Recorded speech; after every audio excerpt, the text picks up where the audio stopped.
Our Julissa Garza has been on the scene. She's calling in now. Julissa, if you can hear me, can you tell us what you're noticing? As we've seen on the camera, some parents, it seems like, running away from the school. Yeah, Jacob, that line I showed you earlier of all the parents arriving, what we're noticing is parents getting out of the car, parking, and walking across that way, whether it's from the long line that we're seeing here. And as we pan and show you, just a reminder, there are other news crews here you will possibly see as everyone is working to update our community, but parents are parking, getting out of the car, and going that way. Now, I did speak with one mom. She didn't really want to speak on camera, but in Spanish was telling me that her daughter had texted her, so she came here. She still doesn't understand why she cannot get her daughter, and that is a very valid frustration.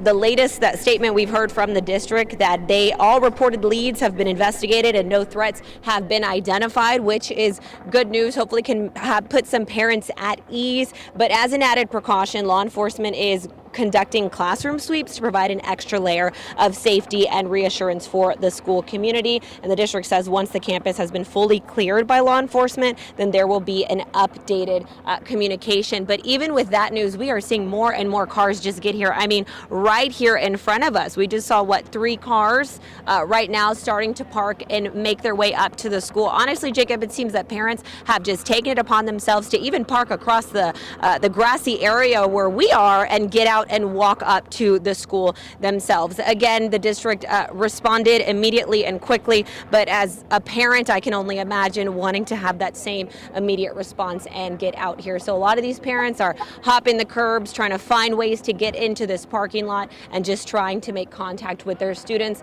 We know with cell phones, it's a lot quicker to contact parents, and a lot of these parents, it seems, were notified via text message from their students or loved ones. Again, this is what we're seeing now. The traffic is only picking up with more and more cars getting here, but we're still trying to talk to parents who they themselves, Jacob, are trying to get a little bit more information. But again, this is what we know right now. This is what we're seeing right now. We see a bunch of students up there. Again, this is all, we're just walking you through exactly what we're noticing. The car line getting even longer and more parents just getting off the car and walking up to the front of the school themselves. Some of them not even going all the way to the front door, but standing right in the middle. This is what we're seeing now. But again, we'll go ahead and toss things back to you, Jacob. The minute we've got any information or hear from more parents, we'll be sure to check in with you.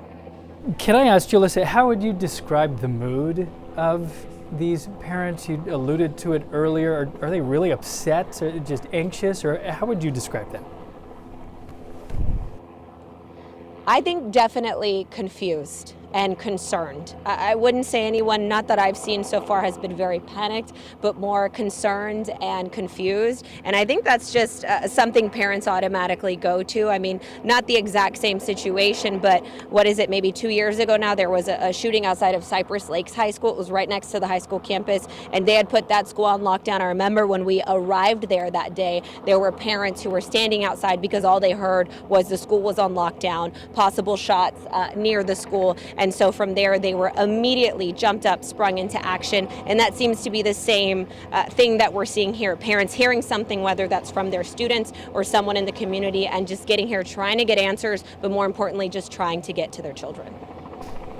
Well, and again, Dobie High School saying that at this point, law enforcement and campus administrators have not found any active threats inside of the school. But I think a lot of parents are wondering, okay, well then when does the lockdown end? Why are we still on lockdown? Jacob, if you can hear me, we're going to go ahead and just give you another live look at what's going on over here.